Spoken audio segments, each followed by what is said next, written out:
Welcome back to iGen Politics. This is a podcast that makes politics engaging and relevant for all generations. This is Victor Shi. I'm currently a sophomore at UCLA, was elected as the youngest delegate for Joe Biden, and also co-host this podcast. And I'm Jill Wine-Banks, the author of The Watergate Girl. And in addition to co-hosting with Victor, I am a co-host of #Sisters-in-Law podcast. And today I am wearing a special Jill's pin, which is a Ukrainian flag. Hope everyone who's watching on YouTube can see it. For more than 2 weeks, the nation has witnessed Vladimir Putin engaging in an unprovoked, unjustified war against Ukraine, an independent democratic country.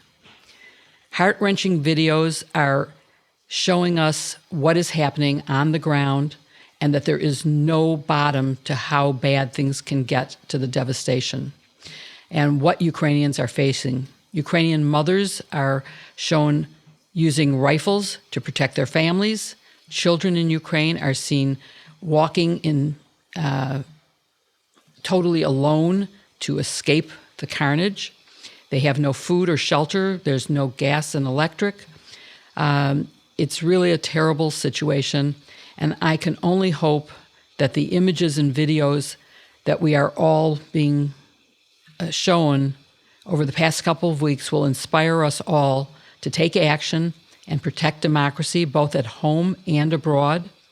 Victor's and my thoughts and hearts are with the people of Ukraine. I will keep wearing one of my several now Ukrainian Jill's pins until that country is safe and remains a bulwark against Russian aggression. Against the backdrop of such struggle and hardship in Ukraine, the media has been a crucial vehicle through which Americans can get information. One brave American documentary filmmaker has been killed in this conflict, and we mourn his loss and thank those in his country, and hopefully the Russian people, to the extent that Putin hasn't blocked them, who are letting us see the truth about Putin's savagery. Our guest today, MSNBC anchor and host Ayman Mohyeldin, can shed light on the role the media has in covering this conflict, how much attention there should be on the fighting, the humanitarian crisis there, and how much on crises elsewhere. In addition, we'll learn more about Ayman's fascinating time in journalism and cable news. Ayman was born in Egypt and currently hosts Ayman on weekend evenings on MSNBC. Previously, Ayman anchored the weekday afternoon show Ayman Mohyeldin Reports on MSNBC, worked at CNN and Al Jazeera, and was one of the first Western journalists to enter and report on the handing over and trial of the deposed president of Iraq, Saddam Hussein, for crimes against humanity, an experience that will undoubtedly prove helpful as we analyze President Putin's war crimes. Ayman has an extensive career covering news at home in the Middle East and even Ukraine. It'll be a great conversation. Thank you, Ayman, for joining us today. We are so grateful to have you on with us today. It's my pleasure. Thanks for having me. Thank you again.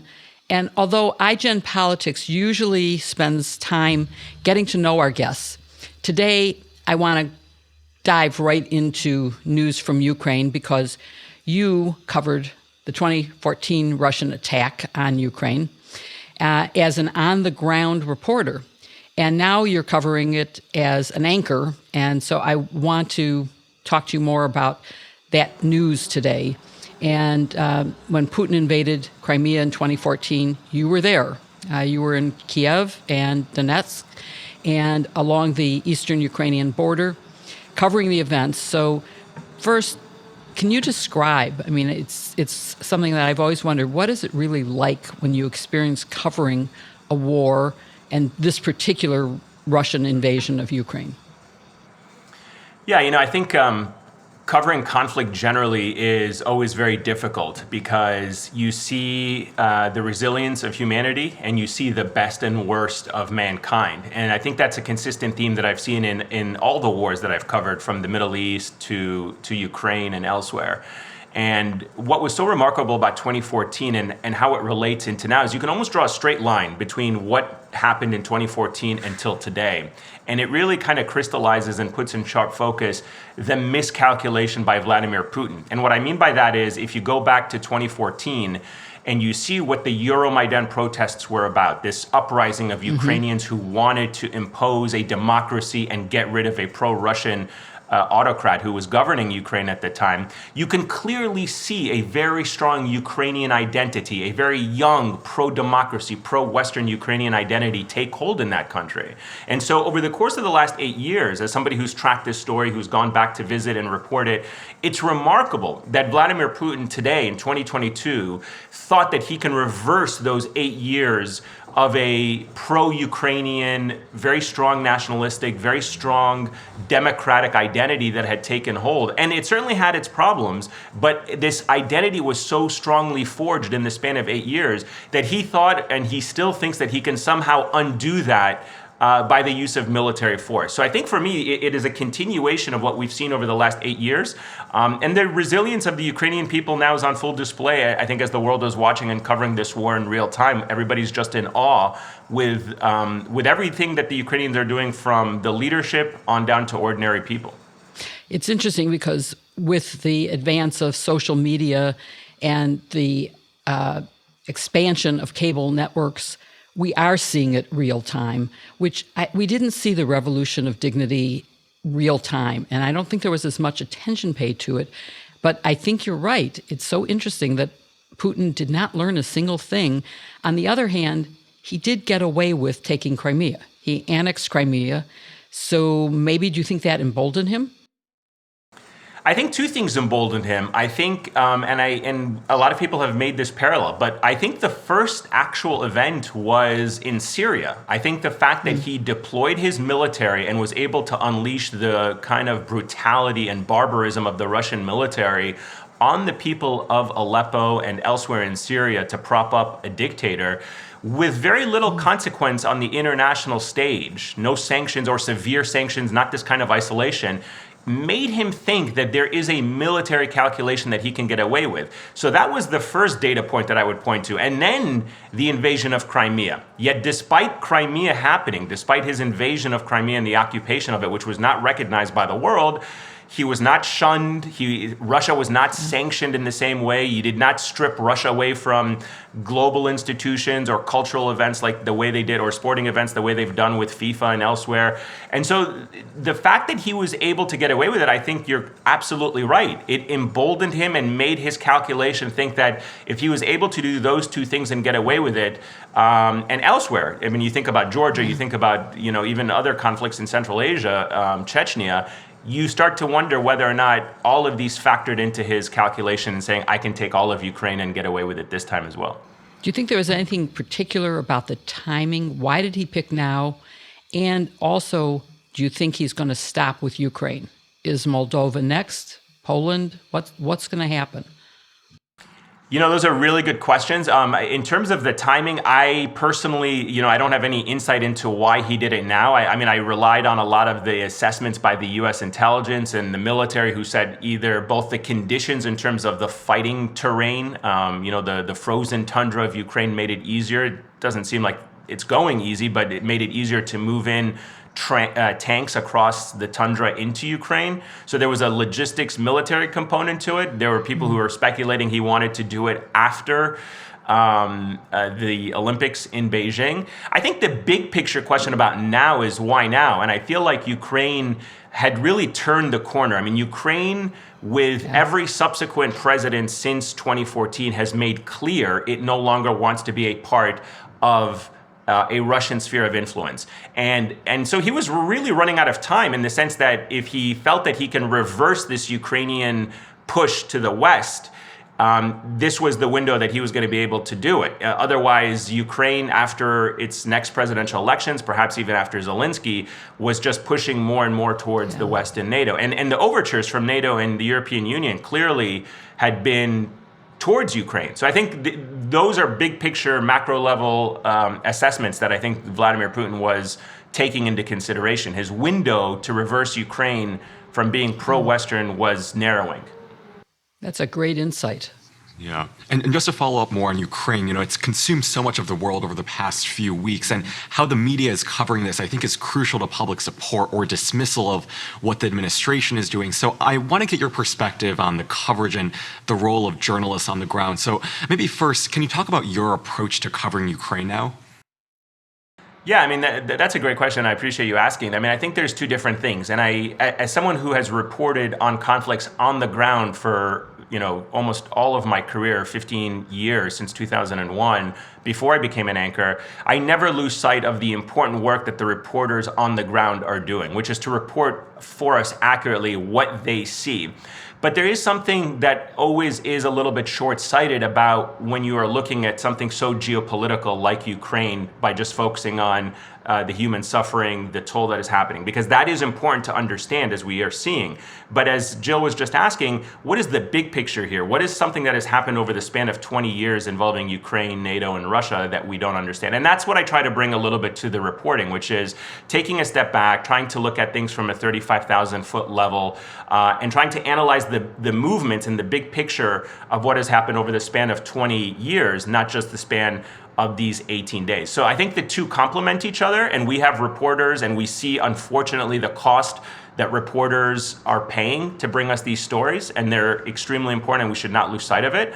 And at the same time, I try to balance out the big picture stuff, and honestly, to try to ask and provide analysis on some difficult questions that we can't lose sight of, about the mistakes that we've made as a country, the double standards in the way that we deal with this particular crisis, how it's covered, the issue of refugees, whether there are underlying currents there. And that's how I kind of see my role in this particular conflict, since I am not there on the ground reporting on the day-to-day war itself. That's such a good approach. And I think, like so many other political issues, it requires a really solid understanding of not just current events, but also the longer history and the context around those events. So I'm wondering, maybe on Twitter, many are saying that while covering Ukraine is necessary, the media should also spend more time covering the conflicts in the Middle East and Africa. Do you agree with that?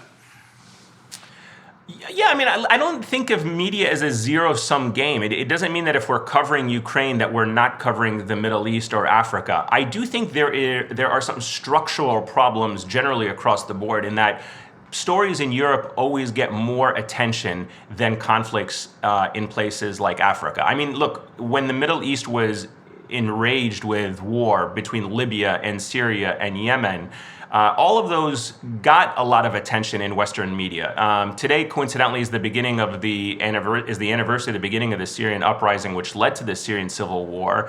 But the truth is, they definitely got a lot of attention. Those conflicts are now stagnant a little bit. I mean, they're still happening, they're still suffering, there's still conflict and violence, but they have been going on for 10 years, 11 years, and even in some cases, in parts of Africa longer. So it's important to not lose sight of them. But I think what is jarring is to see a little bit of the double standard in the coverage, which is right now Ukraine is the center of the world's attention, rightfully so.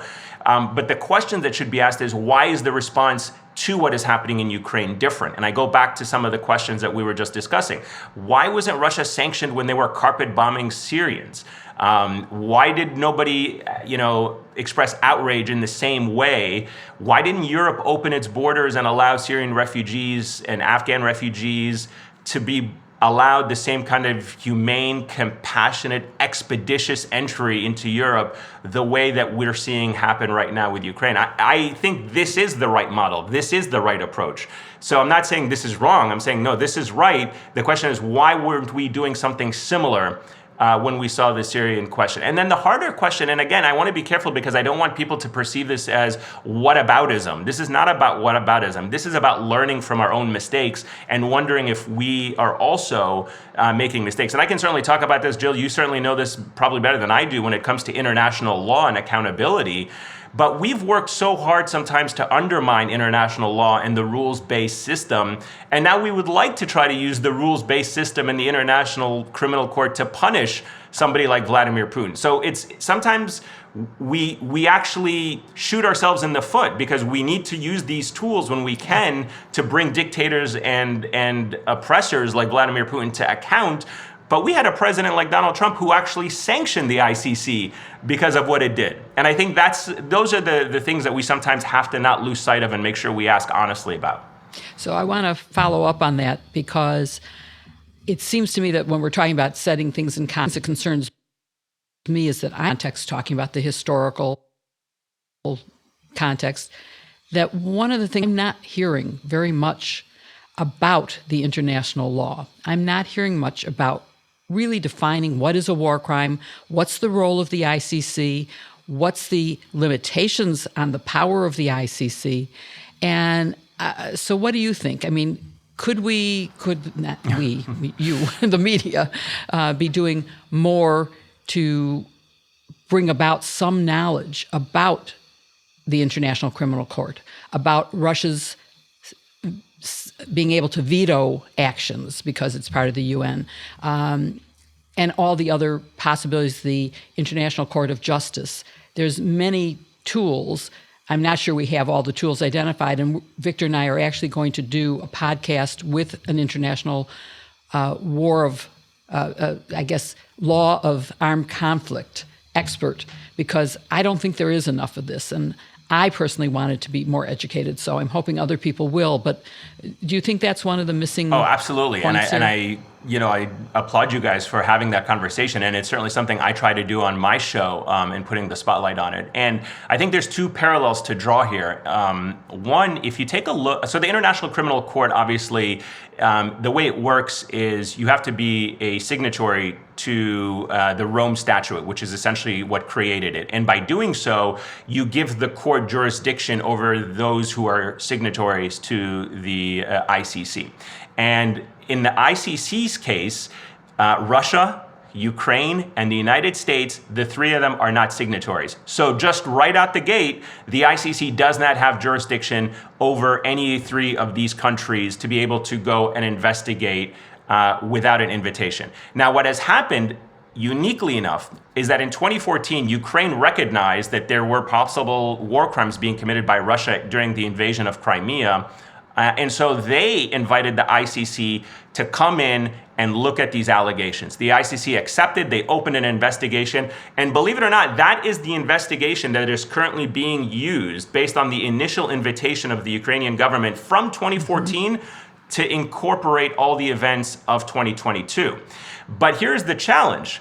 We have worked to undermine the ICC. And as I mentioned, Donald Trump sanctioned members of the ICC when he was the president of that. Because the ICC is, as any court should look at a perpetrator or a possible committer of violence or a violation of law without any discrimination or without any favor. So it means, yes, we would have to look at the US and whether or not the United States committed war crimes in Afghanistan and Iraq. We would have to look at whether Russia committed war crimes, and we would have to look at whether Ukraine committed any violations in eastern parts of the country. But the United States did not want to give up any of its sovereignty, and it always believed that it could hold its own soldiers and officers accountable for any war crimes. And we just simply know that that's not the case. I mean, all you have to do is look at the torture of people in Guantanamo Bay in Iraq and Abu Ghraib. There hasn't ever been, at least certainly not in Guantanamo Bay, there's never been one CIA officer or interrogator who has been held accountable for that torture program. And so I think, going back to Jill's point, when you talk about the International Criminal Court and international rules, there is no way to strengthen them without being a part of them. And so you can't have it both ways, where like we don't want to be a part of the international court or international rules system, but we want them to prosecute people like Vladimir Putin and not look at us or any of our own wrongdoing. And to your point, Jill, again, but really quickly, when you look at the United Nations, and again, this is not a whataboutism, but it is an example of how we have to be honest with ourselves as to whether the UN Security Council is working.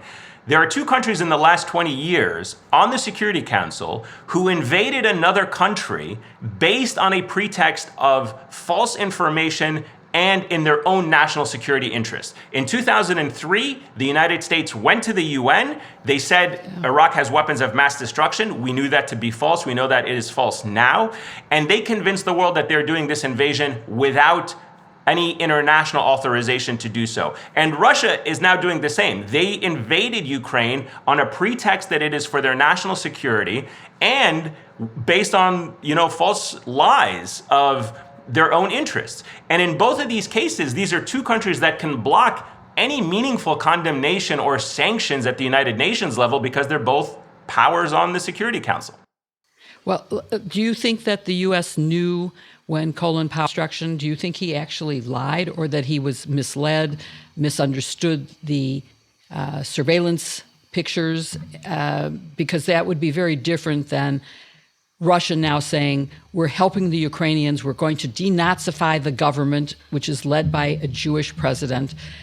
Hard to believe they actually believe that they have to denazify the country, or that it's in their national security interest, that there's any threat posed by Ukraine. So it seems to me there might be some difference there. Completely different in terms of the procedures of how they make decisions. I mean, at the end of the day, we think of ourselves as a democracy where there is debate and there's a robust challenging of evidence. I haven't been privy to any of the meetings of what Colin Powell was told and what he wasn't told, and how much he was skeptical of the intelligence that was presented to him.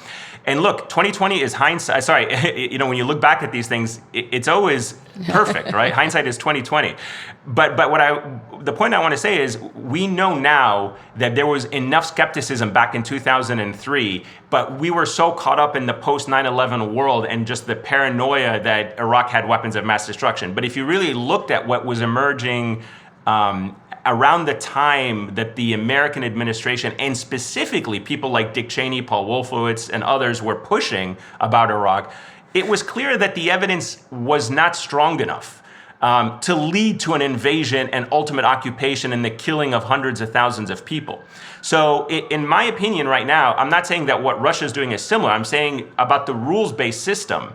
The international rules-based system cannot be strengthened if the two major superpowers in the world are undermining and violating them without any consequence. And I think for me, that's really the most important thing. I mean, there's so many other examples of, of countries engaged in human rights abuses that go unpunished. So it's not to single them out, it's just to draw the parallels of how, in order for international law to work and to have strong international institutions that hold people accountable, you have to treat them equally across the board, irrespective of who has a veto power and who doesn't.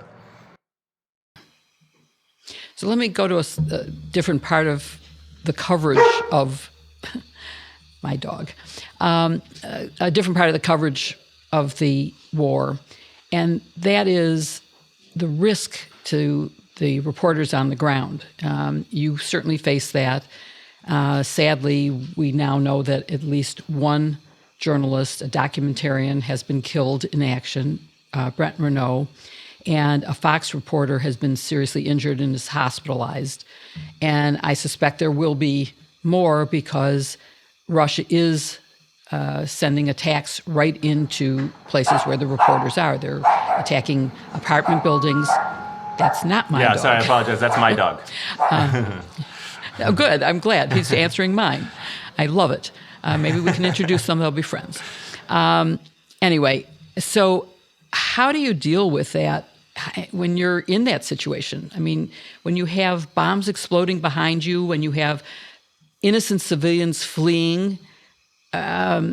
Let's talk about the bombs first, and how the physical danger and how you deal with that. So, I think that in the life of every journalist who covers conflict zones, there comes a moment, and it's usually just a once in a lifetime, or at least once in a generation type of self-reflection, where you say, is what I am doing worth risking my life?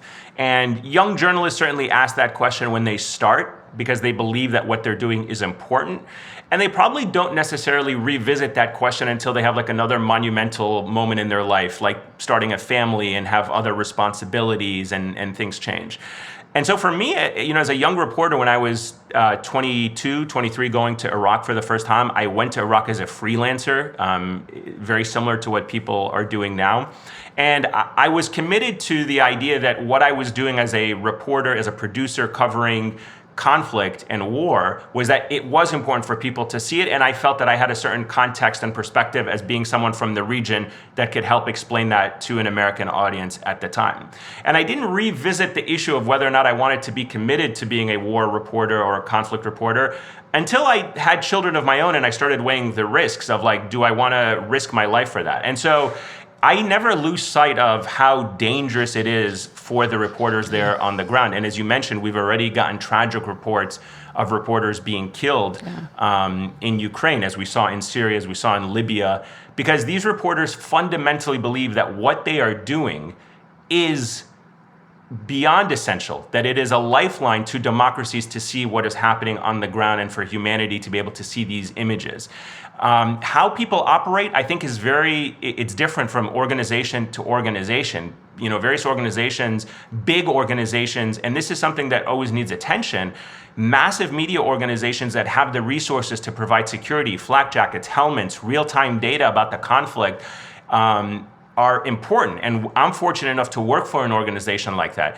But as I mentioned, I started out as a freelancer in Iraq, where I know what the costs of being a young reporter who wants to see this, wants to document it, wants to write about it, without the backing of a massive major news organization to be able to provide some of these resources. So I think we collectively as a society should never lose sight of the importance of that. And that's why I think it's so disheartening sometimes when you hear politicians talking about the fake news media and talking about trying to just brandish journalists as enemy of the state and calling for them to be beaten and arrested.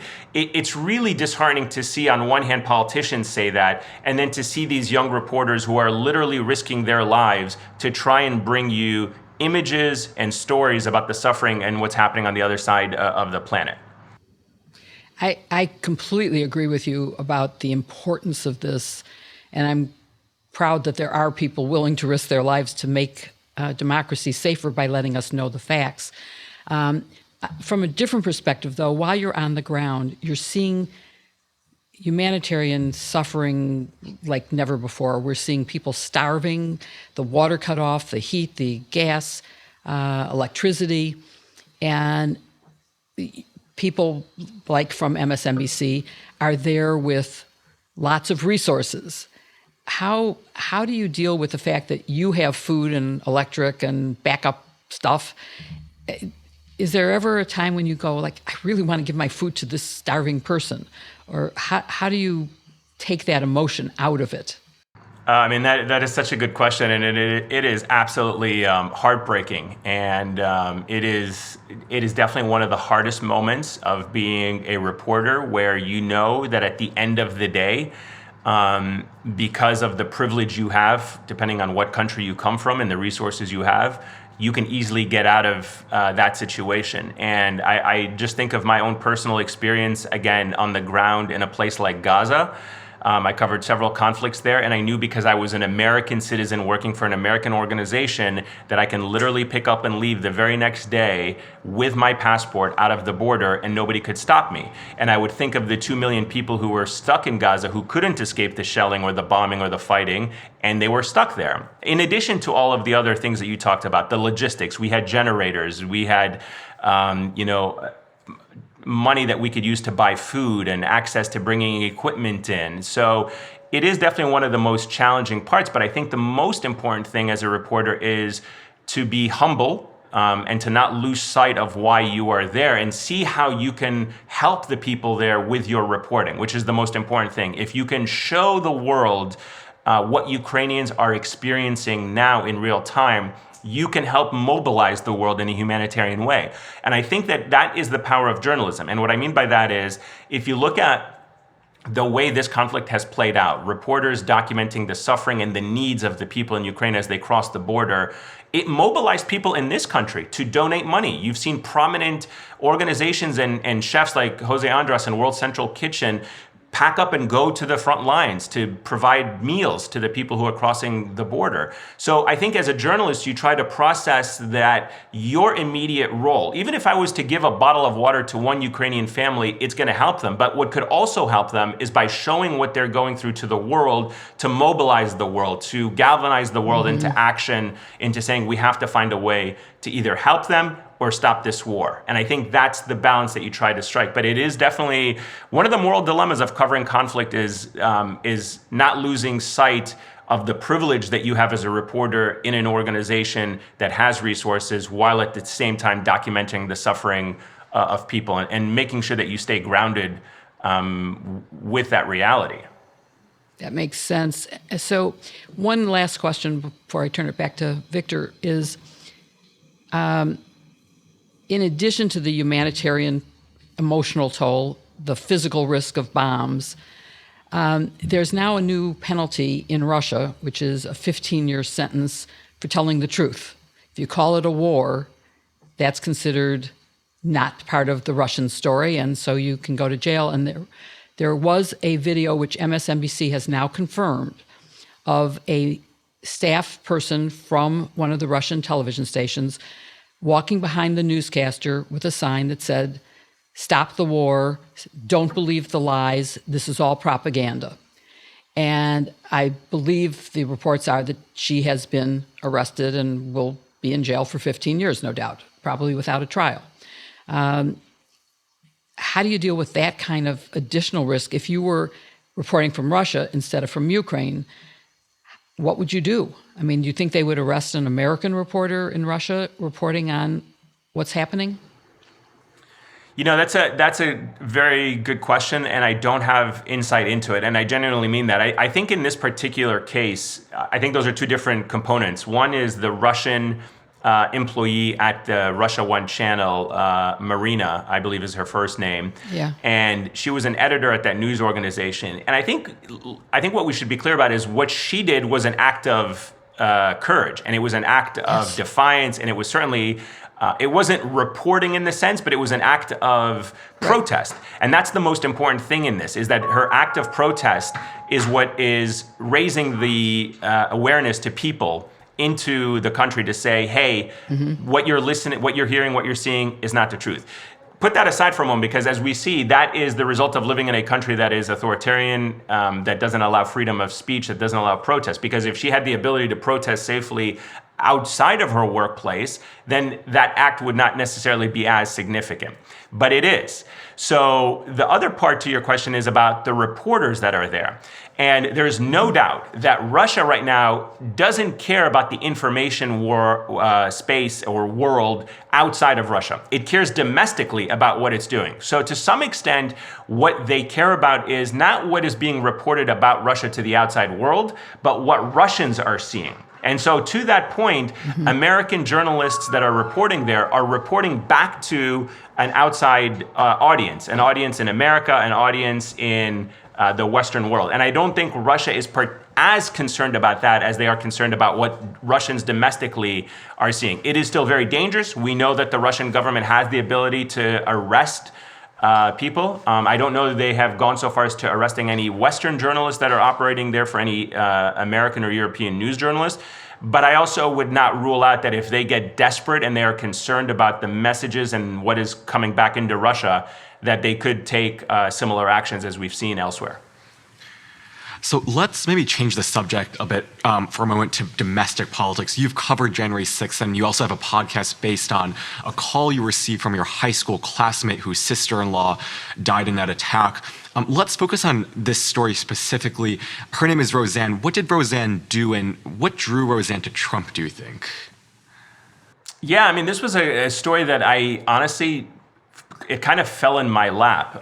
January the 6th, as we all saw, the insurrection that happened was a very dark day in American history and American democracy.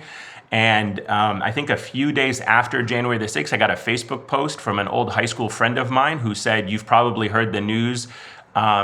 Roseanne Boyland, his sister-in-law, was one of the people who participated and died in the insurrection on the Capitol on January the 6th. Do you want to hear her story?" And I was immediately shocked by a word that he used in his message to me, which was the family believed that Roseanne was radicalized in a span of very few short months, 6 months. So that was the word that they used, radicalized.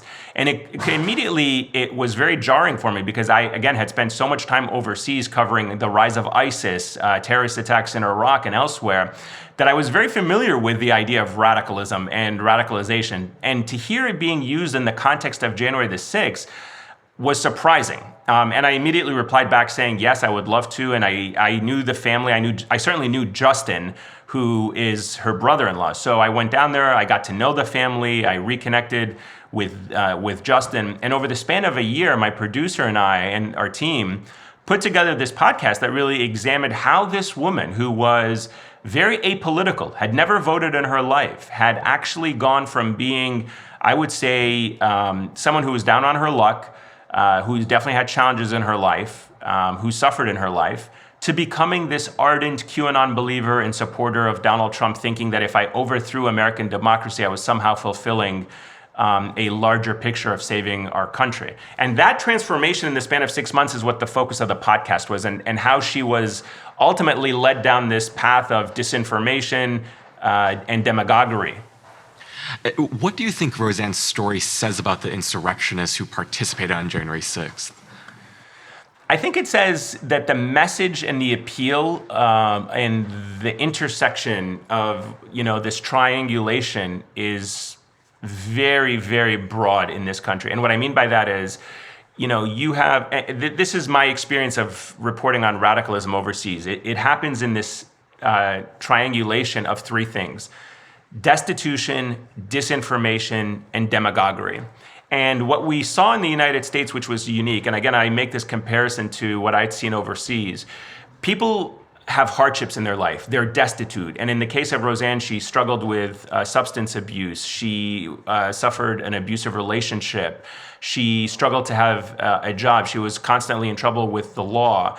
And she was bombarded, so that there was that destitution. She was bombarded with this disinformation of the election was stolen, that everything in our country is the fault of somebody else, and her destitution was because of X, Y, and Z.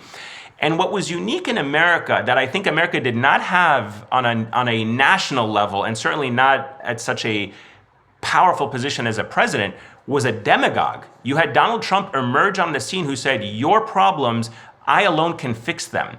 If you follow me, we can save our country. If I shoot somebody on Fifth Avenue, my followers won't care. And so it was this transformation of taking a person who was destitute, bombarding them with disinformation about the problems in our society and our country, and then following a leader who says, if you walk with me to January 6th, if we stop this election, we can save our country. We can give your life that has not had much purpose for the last several years a newfound purpose. We can, as QAnon believers like to say, save the children, because at the end of the day, they believe in this conspiracy that children are being sexually abused and trafficked by the elite.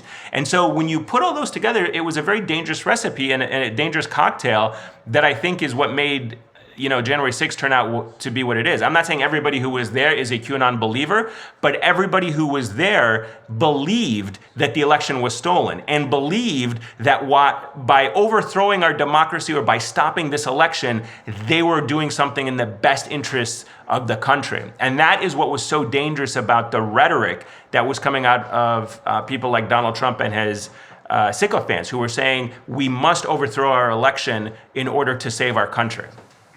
It must have been so chilling and disturbing to know that this parallels with what you experienced abroad. And I'm wondering, what was your main takeaway from covering that story? And does that inform how you cover Trump supporters writ large on January 6th? Yeah, I think for us, the challenge is that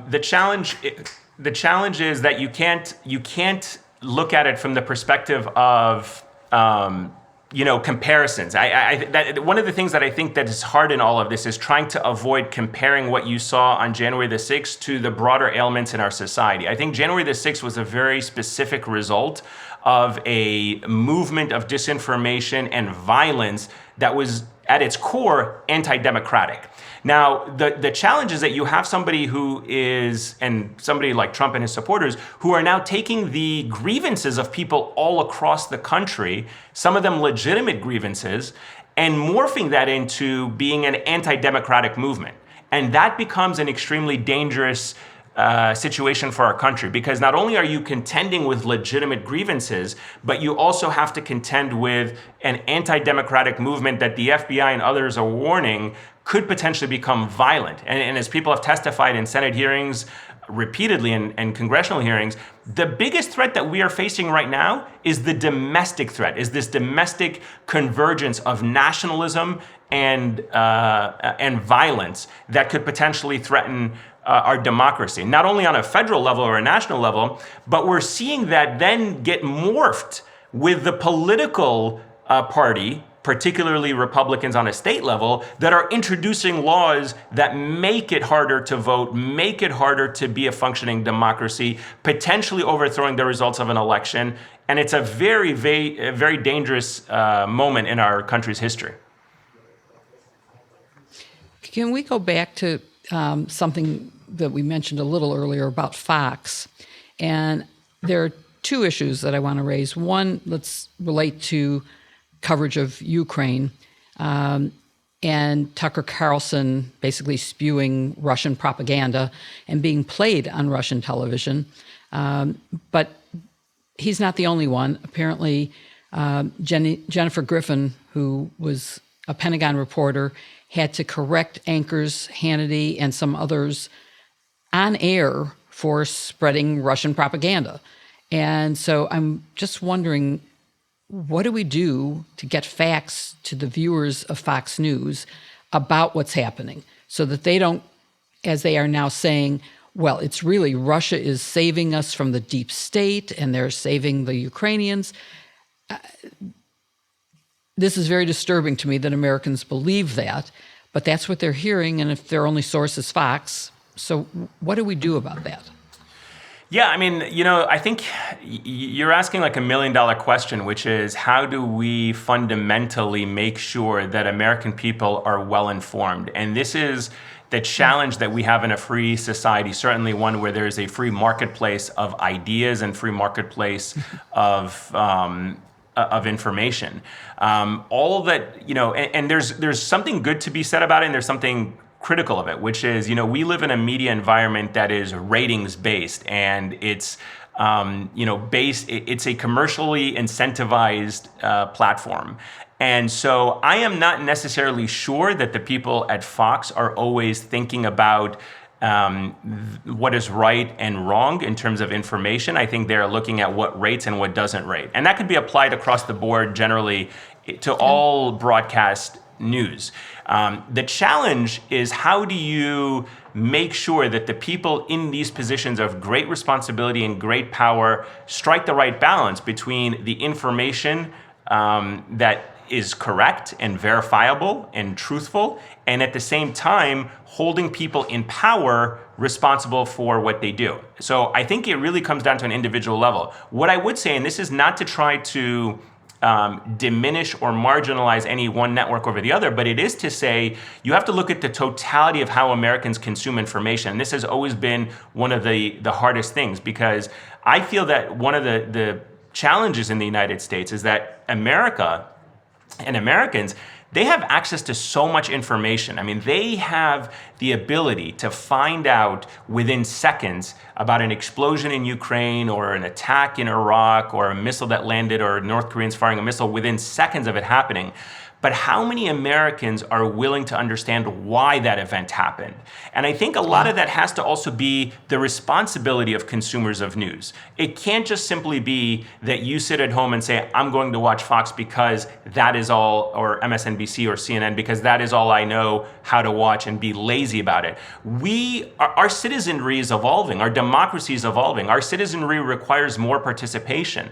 So if you are just saying, I'm going to sit and watch Fox News all day, that is on you. There is no excuse to say, I want to find out a variety of news information sources to be able to understand better what is happening. And if you don't want to understand it, it says more about you than it says about the people at Fox who are running a business and are trying to put out a product that they think is going to appeal to a mass audience. That's on them for sure. But more importantly, you as a citizen have the responsibility and the requirement to say, okay, I'll listen to Fox News, but I'll also watch X, Y, and Z. I can now follow Ukrainian reporters on the ground. So if I don't even want to listen from, American reporters or see how they're covering it, there are English language websites in Ukraine that are documenting this in real time. You can actually follow people, ordinary citizens who are engaged in citizen journalism, that are providing real-time information about what is happening on the ground with their own social media accounts and what have you. So I'm a person who, when people criticize the media, I accept that criticism. We have a lot to learn. We have a lot to do better. But I am also a person who says it's also on the citizens. If you are engaged in your democracy and you care about your democracy, you also have a responsibility to make sure that you are diversifying your news sources and not just relying on one. Victor and I have long been proponents of critical thinking skills being developed in schools and encouraging people to seek multiple sources of information. and to use their critical thinking to determine which is facts, because we believe people are entitled to their own opinions. But to quote a famous politician, they aren't entitled to their own facts. I completely agree. And there are only one set of facts. So we have to get to that. And I think, on the whole, people are better off watching MSNBC and CNN for factual accounts. I am encouraged. We had S.E. Cupp as a guest this week, and from her, I'm so worried about Fox and misleading Americans. And she said, even though they have such high ratings, it's really a teeny percentage of Americans who actually get their news from Fox. A smaller percent who get it from CNN and MSNBC, but still, it's not where most people are getting their news. So that's sort of a relief. Unfortunately, a lot of them are getting it from fake news on social media, so I'm not sure that helps. But before we run out of time, and I know we wanted to go into your background, which is quite amazing, and just let me at least summarize it so that people will maybe know more about you. You were born in Egypt to an Egyptian father and a Palestinian mother. You moved to Georgia at the age of 5. So I'm not sure do you remember Egypt at all? Yeah, actually, just a slight correction on that. So yes, I was born in Egypt, and at the age of 5, we first moved to Detroit, Michigan. Detroit. And so, okay. Yeah, our first entry point into the United States was Detroit, Michigan. So I grew up as a Detroit Lions, Detroit Red Wings, Detroit Pistons fans in the 80s, and I unfortunately watched the Chicago Bulls beat the Pistons in the 80s for a long time. But yeah, exactly. But then I ultimately, my parents moved to Georgia, and I went to high school in Georgia. So, and then after I knew about the high school. Yeah, so I was in high school in Georgia, and that's my connection to Georgia. And then I went to university in Washington, D.C. at American University. As soon as I was done with college, I started working as a journalist, and I moved overseas because, unfortunately, when I was in college, 9/11 happened, and it changed the trajectory of my life. Yeah. Well, you mentioned your sports affiliations, but you also have an older brother who was a star of the Atlanta Silverbacks, a soccer star. He played professional soccer. He's now a neurosurgeon. Your father is a CPA in Marietta, Georgia. My father was a CPA too. And so how did you get this interest in journalism? How did you decide to switch from? Yeah, I mean, so it was first of all, my parents like to joke that my brother has a PhD and an MD, so he's a neurobiologist as well as a neurosurgeon. And so my parents like to joke that, we have 2 doctors in the family, but both degrees are with my brother. Well, you have a master's degree. Let's not undermine that. I do. But when you're an immigrant family, especially from the Middle East, the threshold is not about degrees as much as it is about doctors, engineers, and lawyers, which unfortunately I was not one of them. So, but I think now they definitely take a little bit of pride in being able to see me on TV. But, I grew up going back and forth between the Middle East and the United States, certainly summers and what have you, and family. And so I always kind of saw myself, even as a young child, as a reporter, where I would make home videos explaining and making fun of things both in the U.S. to my family in the Middle East, and in the Middle East to my friends back here in the U.S. And so I was constantly dealing with this kind of cross-cultural communication that I had to constantly explain. And try explaining the Electoral College and how democracy works to people in the Middle East who don't even have democracy, and then you're trying to say, but yes, the majority of the people can vote for one person, but he doesn't get to be the president. So that's really where it started. On a personal level, I love to travel. I love to see the world. And when I went to school at American University, it was in large part because I wanted to try to be a diplomat. I was going to take the Foreign Service exam, the Foreign Service Officers exam. And in my final year in college in 2001, 9/11 happened. And I was actually interning at NBC News, where I am now.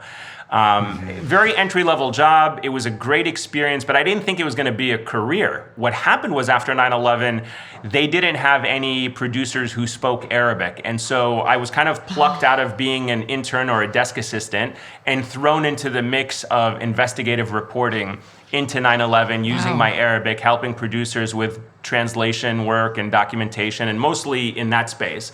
And then the following year, of course, you probably recall President Bush gave his Axis of Evil speech at the UN, and all sites started focusing on Iraq. And I think news organizations at that time started looking for Arab American journalists and people who knew the region, people who spoke the language, to beef up their coverage and their resources. And I went to Iraq as a freelancer and luckily landed with CNN and worked as a freelance producer for CNN for the better part of 3 or 4 years. So that's how my career in journalism started, between 9/11 as a desk assistant for NBC and then a producer for CNN in Iraq, and then ultimately as a correspondent and reporter for Al Jazeera English before moving over to NBC in 2011 as a correspondent based in the Middle East.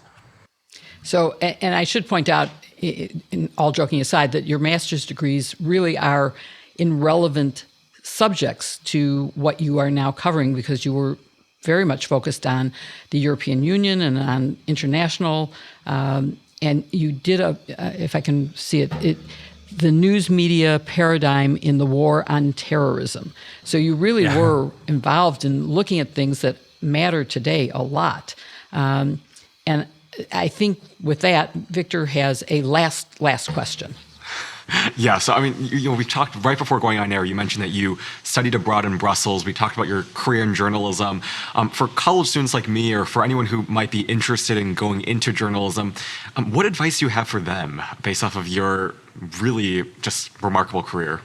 No, thank you so much. I really appreciate that. And I think there's a few things I would say. One, we tend to think of like journalism as a field that you have to study. And yes, that is true to some extent. But I think the more important thing is to carve out for yourself an area of interest or an area of expertise that you can marry to the journalism. And so in my case, I loved the Middle East. It's obviously my, ancestral homeland, if you will. So I knew that part of the world. And so I wanted to be, and also the geopolitics of the era was really focused on the Middle East. And so what I would say to young people is, if you want to study journalism, marry it with something that you are passionate about, whether it is literature or theater or travel or business or sports. You can be a sports journalist. You can be a business reporter. If you like health, you can now, as we've seen, health reporting. We have such a shortage in this country of good qualified medical reporters. It's getting better, but the COVID pandemic exposed for us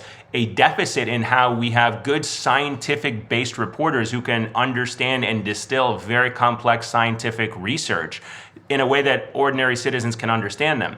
So whatever your interest, your passions are as a young student, take that and make that the core of what it is that you want to be a reporter about. It's not sufficient, I think, these days to simply say, I want to be a journalist, whatever comes my way is going to make my career. You need to carve out for yourself a niche, an area of expertise, something that's going to differentiate you, and more importantly, something that you're passionate about, that you can ultimately build a career around successfully over the course of your life. It's really, really interesting and such great advice. And Ayman, we thank you for being on this podcast with us today. We are so grateful. My pleasure, guys. I've loved our conversation. Me too. It's an honor to answer some of your questions and to share my thoughts with you. Real privilege. Thank you so much. Thank you. Thank you. You're welcome. Thank you so much for watching or listening to this episode of iGen Politics with Ayman. We hope you enjoyed it as much as we did.